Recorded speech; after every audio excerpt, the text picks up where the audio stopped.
Hello, Cardinals, and welcome to our next installment of Beloved. She moved him. Not the way he had beat off the baby's ghost, all bang and shriek with windows smashed and jelly jars rolled in a heap. But she moved him nonetheless, and Paul D didn't know how to stop it because it looked like he was moving himself. Imperceptibly, downright reasonably, he was moving out of 124. The beginning was so simple. One day, after supper, he sat in a rocker by the stove, bone-tired, river-whipped, and fell asleep. He woke to the footsteps of Setha coming down the white stairs to make breakfast. "I thought you went out somewhere," she said. Paul D moaned, surprised to find himself exactly where he was the last time he looked. "Don't tell me I slept in this chair the whole night," Setha laughed. "Me? I won't say a word to you. Why didn't you rouse me?" "I did. Called you 2 or 3 times.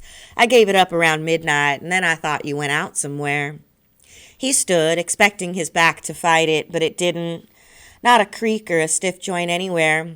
In fact, he felt refreshed. Some things are like that, he thought. Good sleep places. The base of certain trees here and there, a wharf, a bench, a rowboat once, a haystack usually. Not always bed, and here now a rocking chair, which was strange because in his experience furniture was the worst place for a good sleep. The next evening he did it again and then again. He was accustomed to sex with Setha just about every day, and to avoid the confusion Beloved Shining caused him, he still made it his business to take her back upstairs in the morning, or lie down with her after supper. But he found a way and a reason to spend the longest part of the night in the rocker. He told himself it must be his back, something supportive it needed for a weakness left over from sleeping in a box in Georgia. It went on that way and might have stayed that way, but one evening after supper, after Setha, he came downstairs, sat in the rocker, and didn't want to be there. He stood up and realized he didn't want to go upstairs either. Irritably and longing for rest, he opened the door to Baby Suggs's room and dropped off to sleep on the bed the old lady died in. That settled it, so it seemed. It became his room, and Setha didn't object. Her bed made for 2 had been occupied by one for 18 years before Paul D came to call. And maybe it was better this way, with young girls in the house and him not being her true-to-life husband. In any case, since there was no reduction in his before breakfast or after supper appetites, he never heard her complain. It might have went on that way and might have stayed that way, except one evening, after supper, after Setha, he came downstairs and lay on Baby Suggs's bed and didn't want to be there. He believed he was having house fits, the glassy anger men sometimes feel when a woman's house begins to bind them, when they want to yell and break something, or at least run off. He knew all about that, felt it lots of times, in the Delaware Weaver's house, for instance. But always he associated the house fit with the woman in it. This nervousness had nothing to do with the woman, whom he loved a little bit more every day. Her hands among the vegetables, her mouth when she licked a thread end before guiding it through a needle, or bit it in 2 when the seam was done. The blood in her eye when she defended her girls, and Beloved was hers now, or any colored woman from a slur. And also in this house fit there was no anger, no suffocation, no yearning to be elsewhere. He just could not, would not, sleep upstairs or in the rocker, or now in Baby Suggs's bed. So he went to the storeroom. It went on that way and might have stayed that way, except one evening, after supper, after Setha, he lay on a pallet in the storeroom and didn't want to be there. And then it was the cold house, and it was out there, separated from the main part of 124, curled on top of 2 croaker sacks full of sweet potatoes, staring at the sides of a lard can, that he realized the moving was involuntary. He wasn't being nervous, he was being prevented.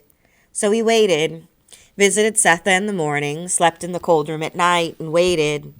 She came, and he wanted to knock her down. In Ohio, seasons are theatrical. Each one enters like a prima donna, convinced its performance is the reason the world has people in it.